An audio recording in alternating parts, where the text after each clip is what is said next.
ఓం శాంతి. ఫిబ్రవరి 19వ తారీఖు 2025 ప్రాతఃమురళి. ఓం శాంతి. బాబ్దాదా మధువనము. ఈరోజు మధుర మహావాక్యాలు బాబా చెప్తున్నారు. మధురమైన పిల్లలు, మీరు ఇప్పటి వరకు ఏదైతే చదివారో దానిని మర్చిపోండి. జీవిస్తూ మరణించడము అనగా అంతా మర్చిపోవడము. గతానికి సంబంధించినది ఏది గుర్తు రావద్దు. ప్రశ్న: ఎవరైతే జీవిస్తూ పూర్తిగా మరణించలేదో వారి గుర్తులు ఏమిటి? జవాబు: వారు తండ్రితో కూడా వాదిస్తూ ఉంటారు, శాస్త్రాల ఉదాహరణలు చెప్తూ ఉంటారు. ఎవరైతే పూర్తిగా మరణించారో వారు బాబా ఏదైతే వినిపిస్తారో అదే సత్యమని అంటారు. మనము అర్ధకల్పము ఏదైతే విన్నామో అది అసత్యమే. అందుకే ఇప్పుడు వాటి గురించి మాట్లాడను కూడా మాట్లాడవద్దు. తండ్రి అన్నారు, చెడు వినవద్దు. పాట: ఓం నమః శివాయ. ఓం శాంతి. శాంతిగా కూర్చోబెట్టినప్పుడు దానికి నేష్ట అన్న పదాన్ని ఉపయోగిస్తారు. ఆ సమయంలో ఈ డ్రిల్ చేయించడం జరుగుతుందని పిల్లలకు అర్థం చేయించడం జరిగింది. ఇప్పుడు తండ్రి కూర్చొని ఆత్మిక పిల్లలకు అర్థం చేయిస్తున్నారు. ఎవరైతే జీవిస్తూ మరణించారో వారు మేము జీవిస్తూ మరణించామని అంటారు కదా. అయితే మనిషి మరణించినప్పుడు అంతా మర్చిపోతాడు. కేవలం సంస్కారాలు మాత్రమే మిగిలి ఉంటాయి. అలా ఇప్పుడు మీరు కూడా తండ్రికి చెందినవారిగా అయ్యి ప్రపంచము నుండి మరణించారు. తండ్రి అంటారు, మీలో ఇంతకు ముందు భక్తి సంస్కారాలు ఉండేవి. ఇప్పుడు ఆ సంస్కారాలు మారుతున్నాయి. అంటే జీవిస్తూ మీరు మరణిస్తారు కదా. మరణించడంతో మనిషి తాను చదివినదంతా మర్చిపోతాడు.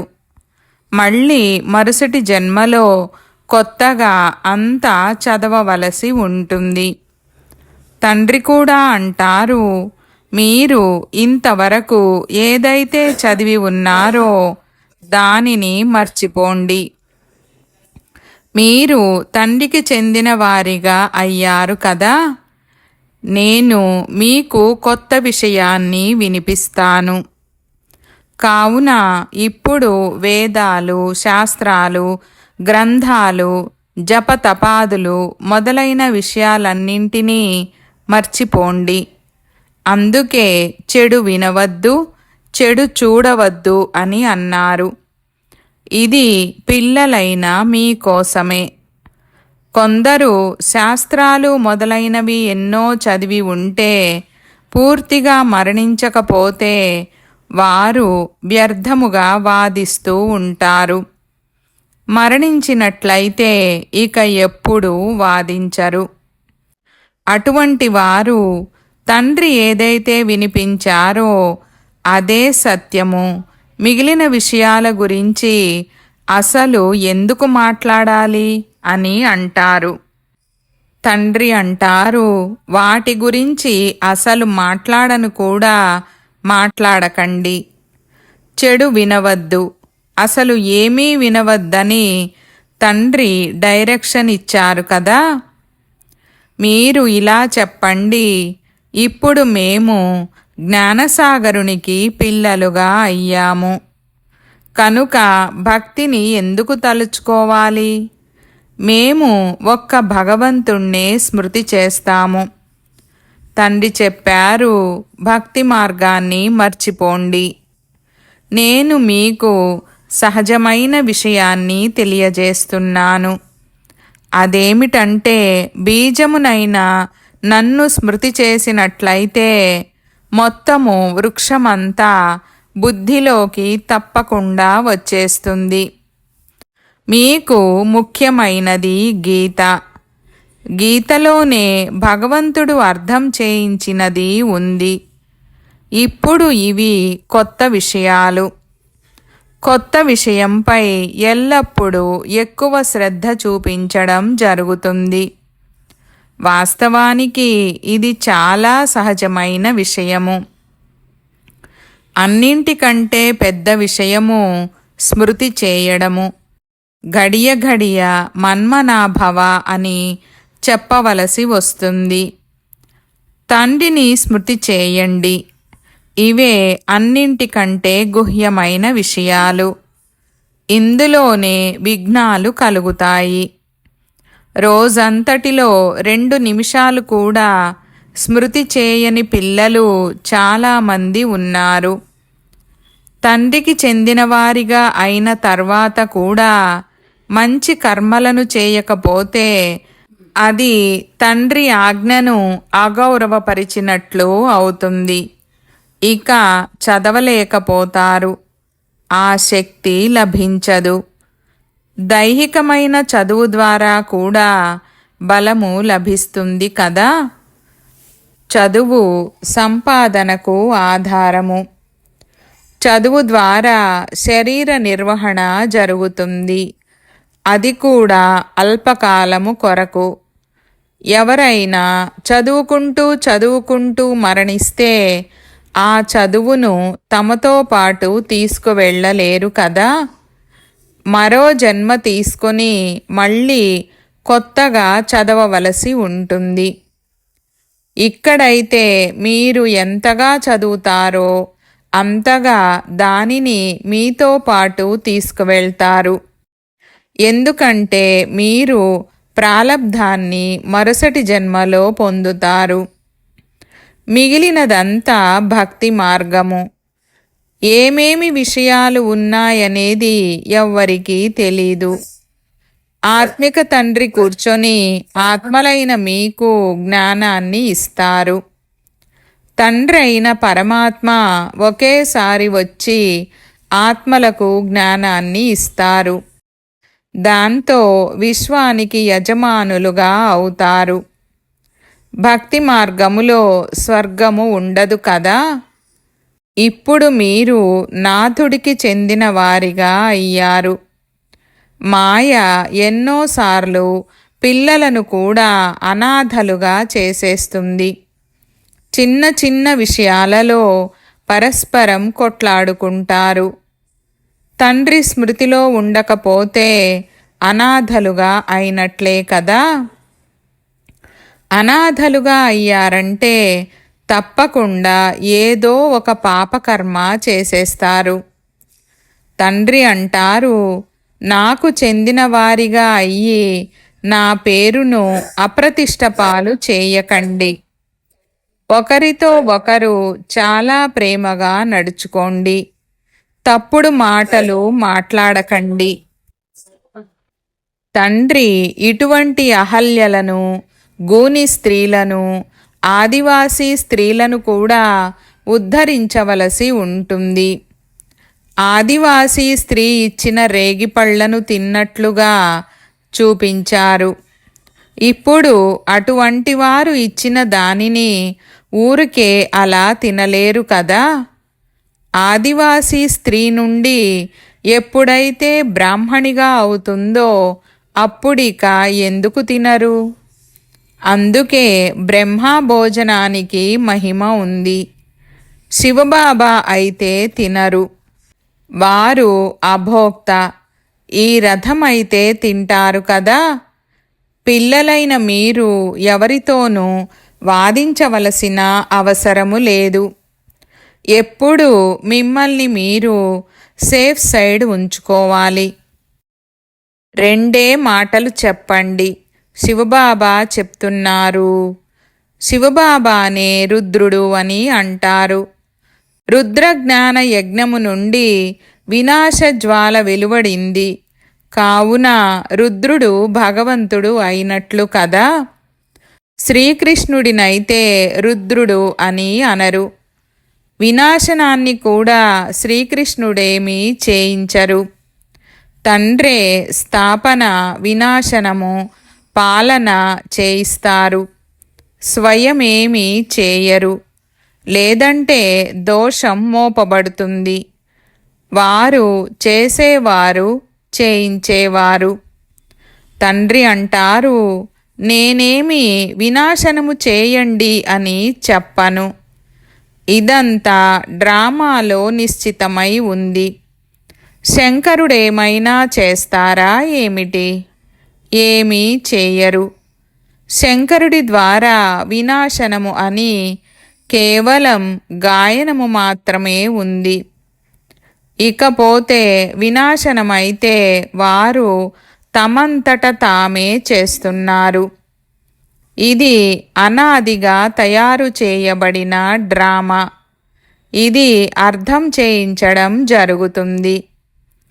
రచయిత అయిన తండ్రినే అందరూ మర్చిపోయారు. గాడ్ ఫాదరే రచయిత అని అంటారు.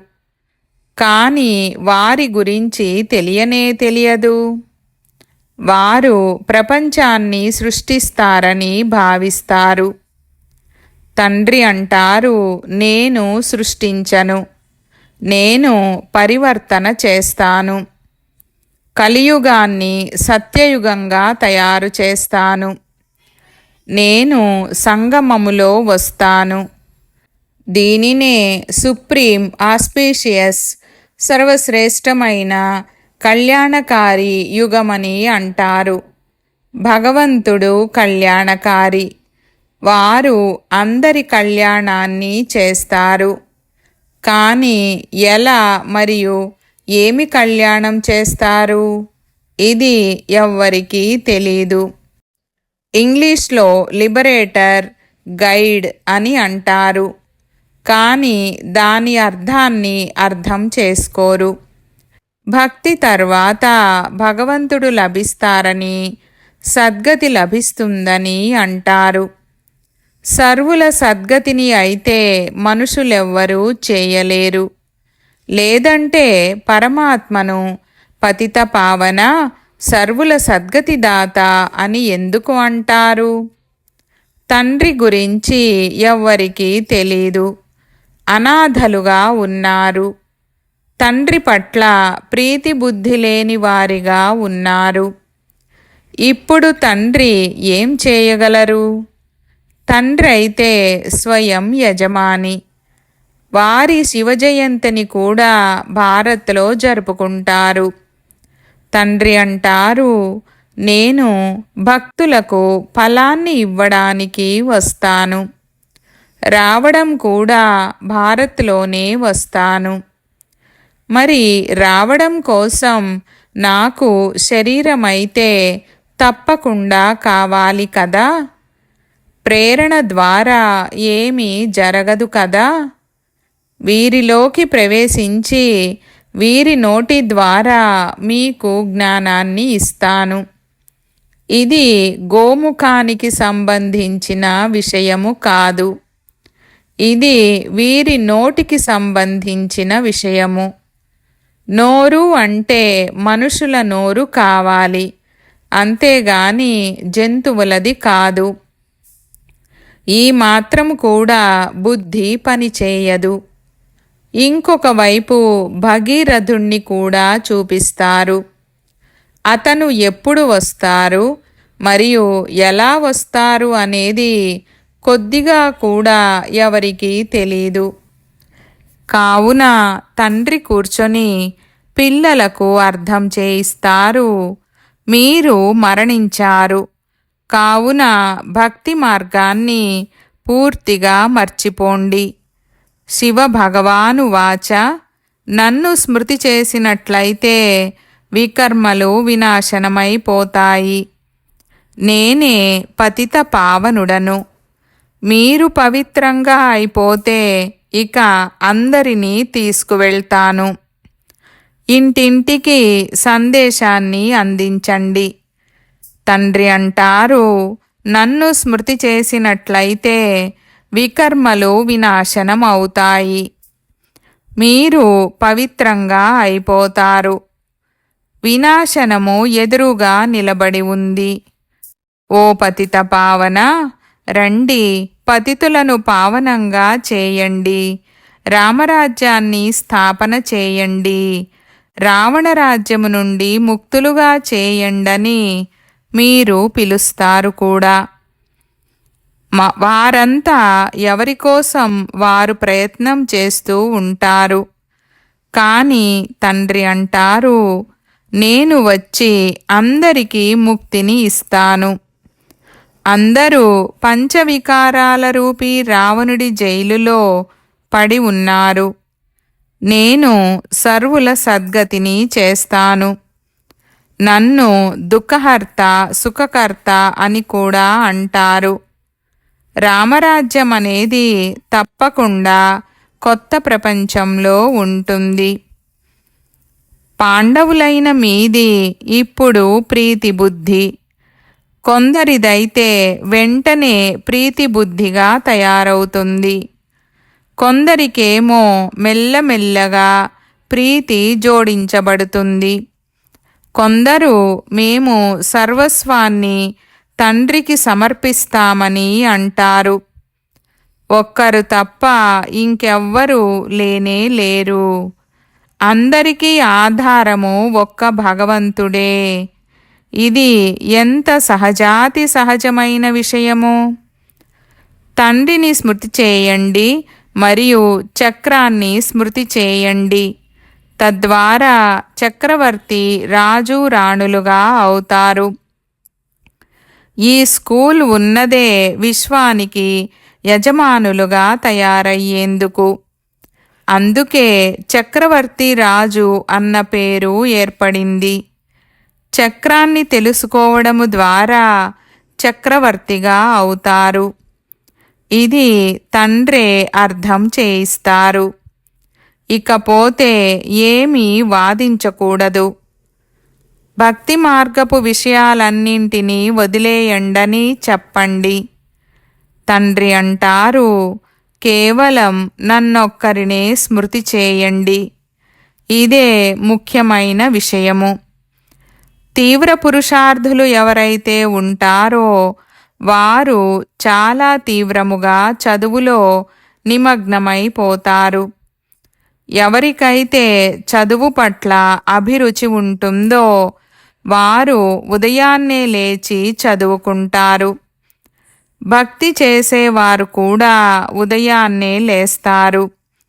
నవవిధ భక్తి ఎంతగా చేస్తారు?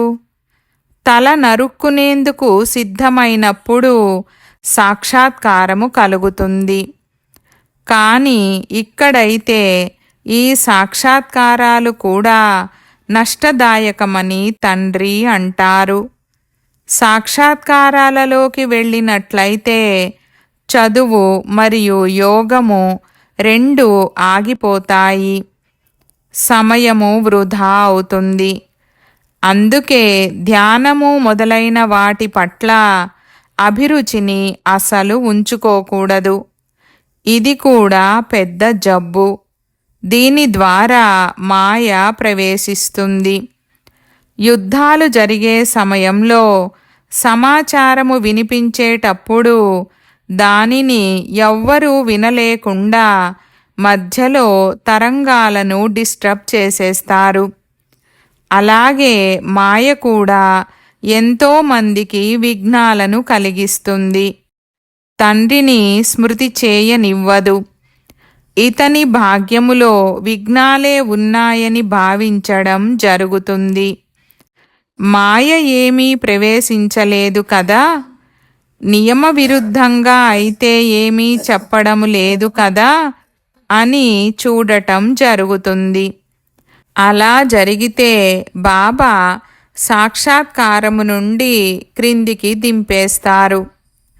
చాలామంది మనుషులేమంటారంటే, కేవలం మాకు సాక్షాత్కారము జరిగితే ఇంతటి ధనము, సంపద మొదలైనవన్నీ మేము మీకు ఇచ్చేస్తాము. బాబా అంటారు, అది మీరు మీ వద్దనే ఉంచుకోండి. భగవంతుడికి మీ ధనము యొక్క అవసరమేముంది? ఈ పాత ప్రపంచంలో ఏదైతే ఉందో అదంతా భస్మమైపోతుందని తండ్రికి తెలుసు. బాబా ఏం చేసుకుంటారు? బాబా వద్దనైతే బిందువు బిందువు చేరుకొని సరోవరంగా తయారవుతుంది. తండ్రి డైరెక్షన్లపై నడవండి.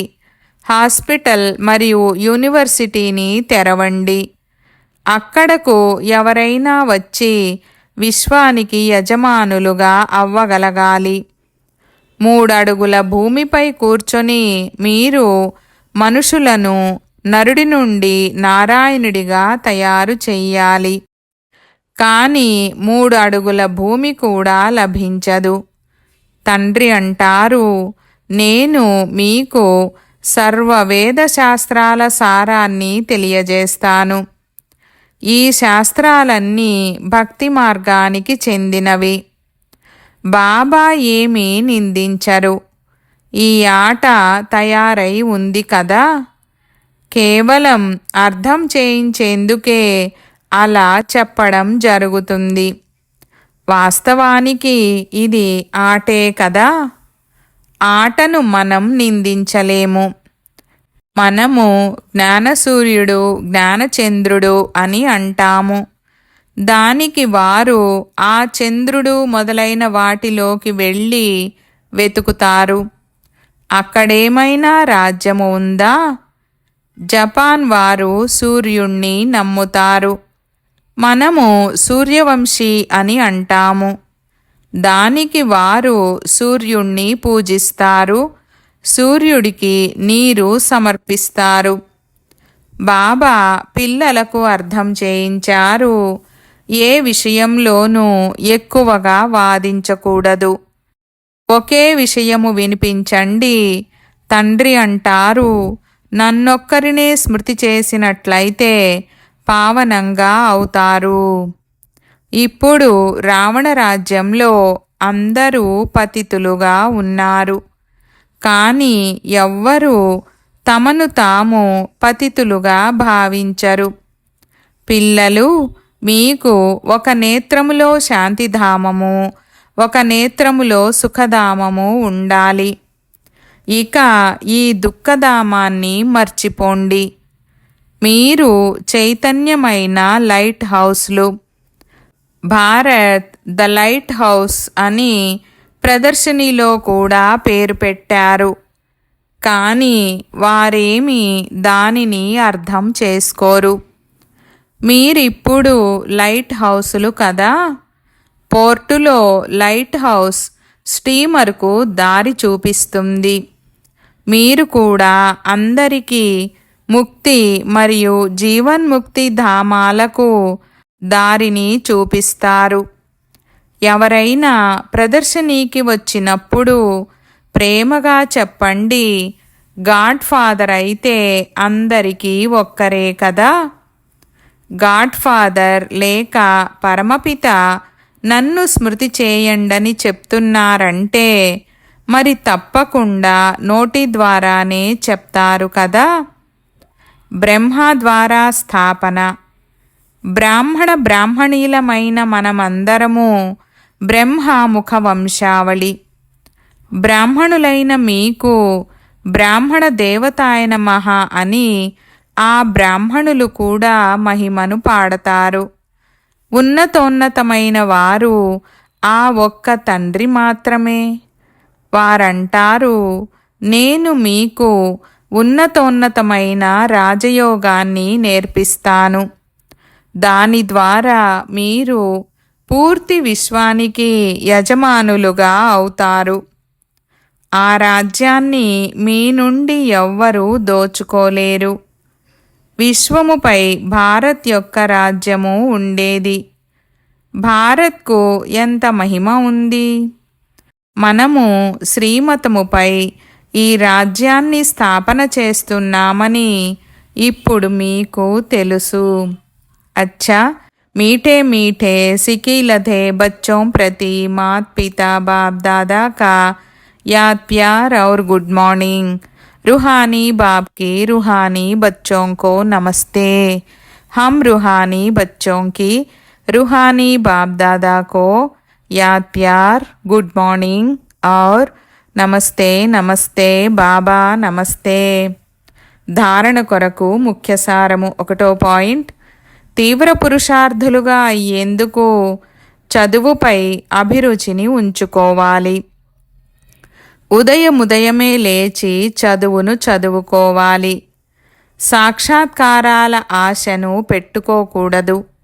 అందులో కూడా సమయము వృధా అవుతుంది. 2వ పాయింట్, శాంతిధామాన్ని మరియు సుఖధామాన్ని స్మృతి చేయాలి. ఈ దుఃఖధామాన్ని మర్చిపోవాలి. ఎవరితోనూ వాదించకూడదు. ప్రేమతో ముక్తి మరియు జీవన్ముక్తి ధామాలకు దారిని తెలియజేయాలి. వరదానము: సదా సుఖాల సాగరంలో లవలీనులై ఉండే అంతర్ముఖి భవ. వివరణ: అంతర్ముఖి సదా సుఖి అని అంటారు. ఏ పిల్లలైతే సదా అంతర్ముఖి భవ అన్న వరదానాన్ని ప్రాప్తి చేసుకుంటారో వారు తండ్రి సమానంగా సదా సుఖసాగరంలో లవలీనులై ఉంటారు. సుఖదాత పిల్లలు స్వయం కూడా సుఖదాతలుగా అవుతారు. సర్వాత్మలకు సుఖ ఖజానానే పంచుతారు. కావున ఇప్పుడు అంతర్ముఖులుగా అయ్యి ఎటువంటి సంపన్న మూర్తులుగా అవ్వాలంటే మీ వద్దకు ఎవరు ఎటువంటి భావనతో వచ్చినా కానీ వారు తమ భావనను నెరవేర్చుకొని వెళ్ళాలి. ఏ విధంగా తండ్రి ఖజానాలో అప్రాప్తి అనే వస్తువేది ఉండదో అలాగే మీరు కూడా తండ్రి సమానంగా నిండుగా అవ్వండి. స్లోగన్: ఆత్మిక గౌరవంలో ఉన్నట్లయితే ఎప్పుడూ కూడా అభిమానపు ఫీలింగ్ రాదు. ఈరోజు అవ్యక్త ఇషారా పాయింట్: ఏకాంత ప్రియులుగా అవ్వండి. ఏకతను మరియు ఏకాగ్రతను అలవర్చుకోండి. స్వయాన్ని సదా అండర్ గ్రౌండ్ అనగా అంతర్ముఖిగా చేసుకునేందుకు ప్రయత్నించండి.